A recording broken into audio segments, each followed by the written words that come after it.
শুভ সন্ধ্যা বন্ধুরা। আজ হলো 21 এপ্রিল মঙ্গলবার। আজকের সন্ধ্যার বিশেষ বিশেষ খবর হলো 10 দিন পুরো কোনো সন্তান মেলেনি রংপুর থেকে নিখোঁজ গৃহবধূ ও শিশু সন্তানের উৎকণ্ঠা পরিবারে। ধলাই খুলিচূড়ায় জনতার হাতে ধরা পড়ল গরু চুরের গ্যাং, আটক 3। খালাচড়া মুচিবাড়ি এলাকায় নিয়ন্ত্রণ হারিয়ে পাল্টি খেল বলেনো, জখম 4। গুয়াহাটির বন্যায় মাঝেই আরও 2টি মৃতদেহ উদ্ধার। চুক্তি না হলে বুধবার থেকে ইরানে ফের সামরিক অভিযান, ট্রাম্পের কড়া হুঁশিয়ারি। মাটিজুরি সমবায়ের খসড়া ভোটার তালিকা প্রকাশ, দাবি ও আপত্তি জানানোর শেষ দিন 30 এপ্রিল। 24 এপ্রিল থেকে হাইলাকান্দি সিভিল হাসপাতালে শুরু হচ্ছে কেমোথেরাপি। কমেছে সুনাই নদীর জলস্তর, পূর্ব দোলাইয়ে পানীয় জলের হাহাকার। উজানে জল আটকে রাখার অভিযোগ, প্রশাসনের হস্তক্ষেপ দাবি। হাইলাকান্দিতে ইউডাইস কোড নিয়ে বড়সড় অনিয়মের অভিযোগ। 114 বছর পর চড়া দামে নিলামে উঠল অভিশপ্ত টাইটানিকের লাইফ জ্যাকেট। বন্দে নাকাল মণিপুর, প্রতিবাদে হাত মেলালেন মৈতেই ও নাগারা। ব্যর্থ মোদী সরকার, তীব্র সমালোচনা রাহুলের। 3.5 বছরের কাজ শেষ হলো না, রাঙ্গিরখালে গার্ডওয়াল তৈরির মেয়াদ বেড়ে হলো 27 মার্চ। দেশের 10 রাজ্যে তাপ প্রবাহের সতর্কতা, মহারাষ্ট্র ছত্তিশগড়ে পারদ 43 ডিগ্রি। এবং সর্বশেষ খবরটি হল 4 মে দুঃশাসন মুক্ত হবে পশ্চিমবঙ্গ, দাবি হিমন্তের। এবারে শুনুন বিস্তারিত খবর। শিলচর রংপুর বাজার এলাকা থেকে এক গৃহবধূ ও তার 8 বছরের শিশু সন্তান নিখোঁজ হওয়ার দীর্ঘ 10 দিনের বেশি সময় পেরিয়ে গেলেও তাদের কোনো খোঁজ মেলেনি। নিখোঁজ মহিলার নাম দেহন্তী বর এবং তিনি দীপক দাসের স্ত্রী। শিলচর রংপুর বাজার এলাকায় বাড়াবাড়িতে বসবাসরত অবস্থায় তারা নিখোঁজ হন। এই ঘটনা এলাকায় চাঞ্চল্য ছড়িয়েছে। এ মর্মে রংপুরের বাসিন্দা পেশায় রাজমিস্ত্রি দীপক দাস রংপুর পুলিশ পোস্টে একটি নিখোঁজ ডায়েরি তথা এফআইআর দায়ের করেছেন। ঘটনার পর পুলিশ পরিবারের অভিযোগের ভিত্তিতে তদন্তের আশ্বাস দিয়েছে, কিন্তু দীর্ঘদিন পেরিয়ে গেলেও স্ত্রী ও সন্তানের কোনো খোঁজ খবর মেলেনি। দীপক দাস পুলিশের কাছে এফআইআরে জানান, গত 11 এপ্রিল কাজ থেকে দুপুরে ঘরে ফিরে খাওয়ার জন্য এসে দেখেন স্ত্রী ও সন্তান ঘরে নেই। তারপর আশপাশের ঘরে খোঁজ খবর নেন, যদিও তাদের পাওয়া যায়নি। দীপক দাস তাদের খুঁজে জনসাধারণের সাহায্য চেয়েছেন। যে কেউ তাদের সন্ধান পেলে 6900209782 নম্বরে যোগাযোগ করার জন্য অনুরোধ জানানো হয়েছে। পরবর্তী খবরটি হল ধলাই খুলিচূড়ায় জনতার হাতে ধরা পড়ল গরু চুরের গ্যাং, আটক 3। ধলাই থানার অন্তর্গত খুলিচূড়া সোমবাড়ি বাজার এলাকায় গরু চুরির একটি চক্রকে হাতে নাতে ধরে ফেলল জনতা। সোমবার বিকেলে ঘটে যাওয়া এই ঘটনায় 3 জনকে আটক করে পুলিশের হাতে তুলে দেন স্থানীয় বাসিন্দারা। স্থানীয় সূত্রে জানা গেছে, কয়েকদিন ধরে এলাকায় গরু চুরির ঘটনা উদ্বেগজনক হারে বেড়ে চলেছে। কালারহাওর, জামালপুর ও খুলিচূড়া সহ একাধিক গ্রাম থেকে ধারাবাহিকভাবে গরু চুরির অভিযোগ উঠেছে। গোয়ালপুর ও রাস্তা থেকে গরু উধাও হওয়ার ঘটনায় ধলাই থানায় একাধিক অভিযোগ দায়ের করা হলেও এখনও পর্যন্ত চুরি হওয়া গরুগুলির কোনো হদিশ মেলেনি। এলাকাবাসীর দাবি, ইতিমধ্যেই প্রায় 50টিরও বেশি গরু চুরি হয়েছে। ঘটনার সূত্রপাত একটি চুরি হওয়া গরুকে কেন্দ্র করে। জানা যায়, এক অসহায় পরিবারের গরু চুরি করে বিক্রি করে দেয় চোরেরা। সোমবার সেই গরুটি রশি চিড়ে পালিয়ে এসে বাজার এলাকায় ঢুকে পড়ে। গরুর পিছু নিয়েই বাজারে পৌঁছে যায় চোরের দল। এ সময় স্থানীয়রা সন্দেহবশত তাদের আটক করে এবং হাতে নাতে ধরে ফেলে। পরবর্তীতে জনতা অভিযুক্তদের জিজ্ঞাসাবাদ করলে তারা স্বীকার করে যে আরও অন্তত 27টি গরু তাদের দখলে রয়েছে। ঘটনাস্থল থেকে এখন পর্যন্ত 4টি গরু উদ্ধার হয়েছে বলে জানা গেছে। এই ঘটনাকে কেন্দ্র করে এলাকায় ব্যাপক চাঞ্চল্যের সৃষ্টি হয়। স্থানীয়দের দাবি, গরু চুরি রুখতে দ্রুত কঠোর ব্যবস্থা গ্রহণ করুক প্রশাসন।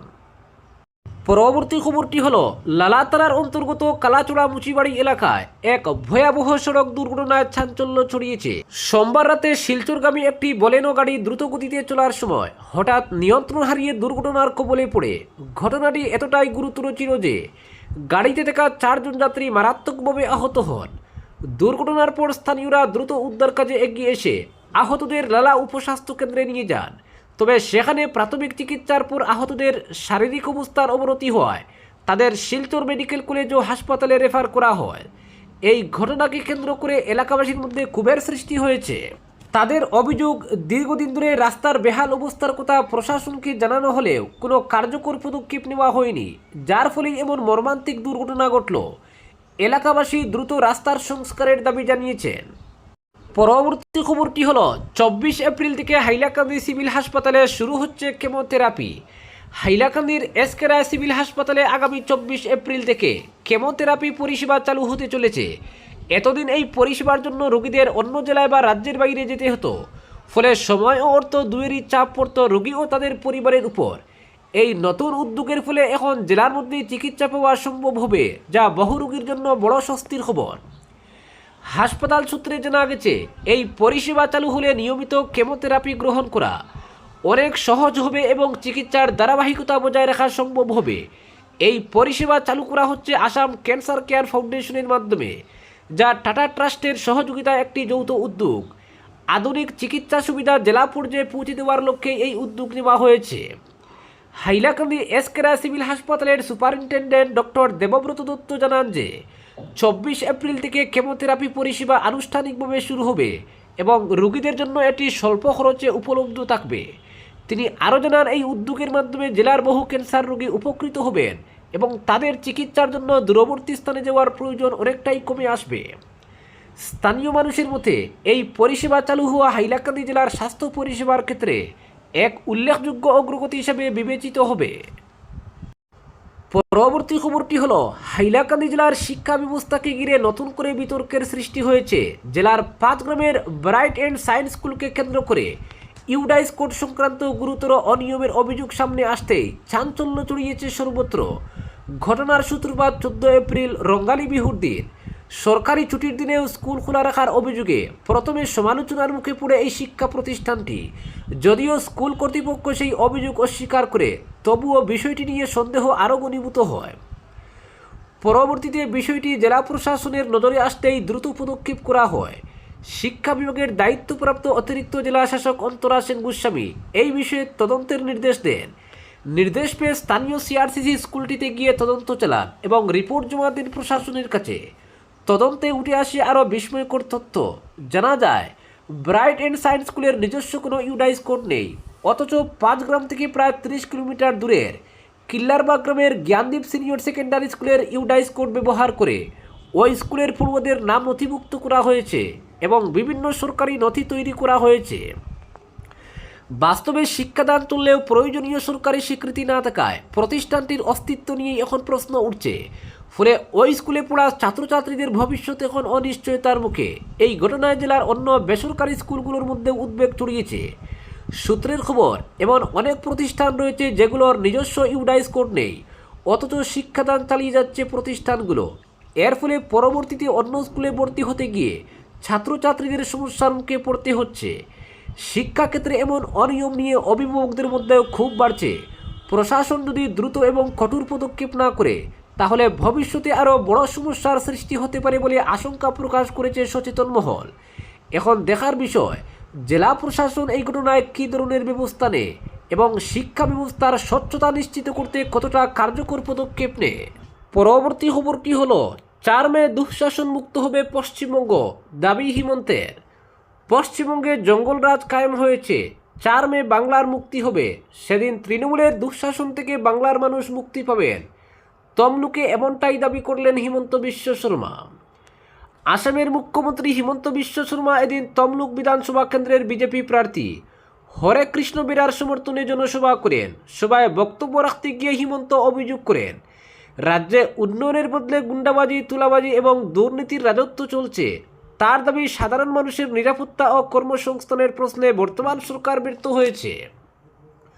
মুখ্যমন্ত্রী মমতা বন্দ্যোপাধ্যায়কে নিশানা করে তিনি বলেন, উন্নয়নের কথা না বলে শুধু বিজেপি ও প্রধানমন্ত্রীকে আক্রমণ করেই সময় কাটানো হচ্ছে। খাদ্যাভ্যাস নিয়ে বিজেপিকে আক্রমণের জবাব দিতে গিয়ে আসামের মুখ্যমন্ত্রী বলেন, বিজেপি শাসিত আসামে মানুষ মাছ মাংস খায়, তাই বিভ্রান্তিকর প্রচার বন্ধ করে বাংলার ভবিষ্যৎ নিয়ে ভাবা উচিত। বেকারত্ব ও দুর্নীতির প্রসঙ্গ তুলেন তিনি। তার অভিযোগ, রাজ্যে যুব সমাজের ভবিষ্যৎ অনিশ্চিত হয়ে পড়েছে এবং দুর্নীতির একাধিক ঘটনা মানুষের সামনে এসেছে। পরবর্তী খবরটি হলো, দেশের 10 রাজ্যে তাপপ্রবাহের সতর্কতা। মহারাষ্ট্র, ছত্তিশগড়ে পারদ 43 ডিগ্রি। দেশ জুড়ে তাপ প্রবাহের প্রকোপ বাড়ছে।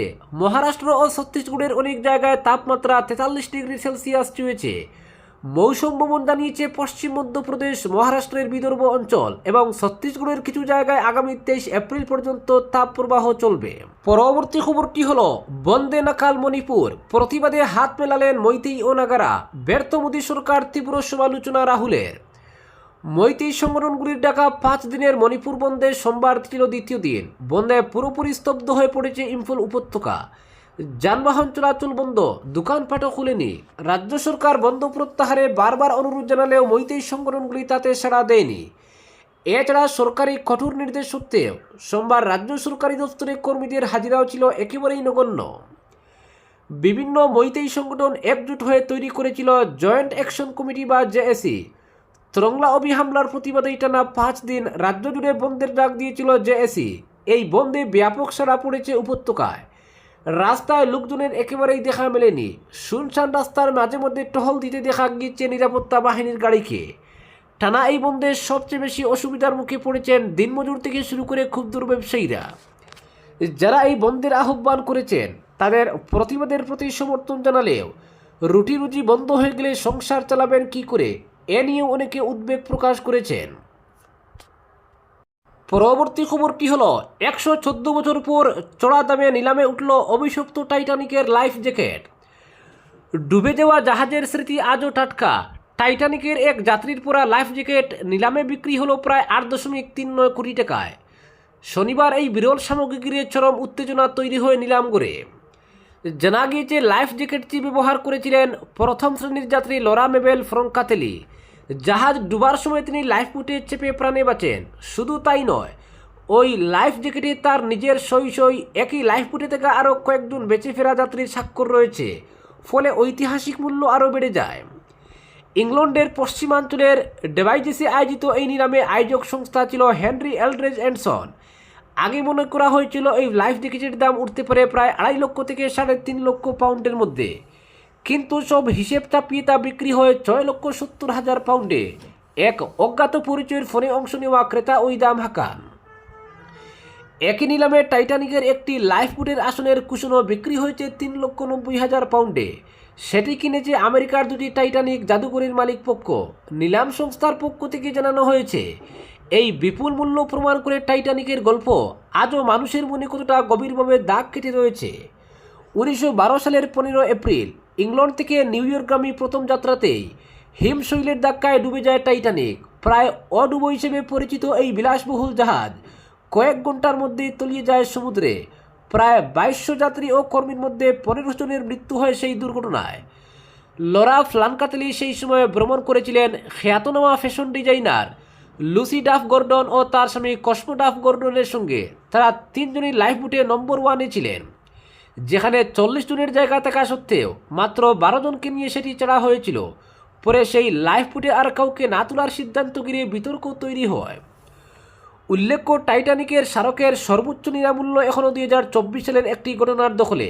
সে বছর উদ্ধারকারী জাহাজের ক্যাপ্টেনকে দেওয়া একটি সোনার পকেট গড়ি বিক্রি হয়েছিল প্রায় 1.56 মিলিয়ন পাউন্ডে। তবে নতুন করে লাইফ জ্যাকেটের এই দাম প্রমাণ করে টাইটানিকের প্রতি মানুষের আকর্ষণ আজও একটুও কমেনি। আজকের বিশেষ সংবাদ এখানেই সমাপ্ত।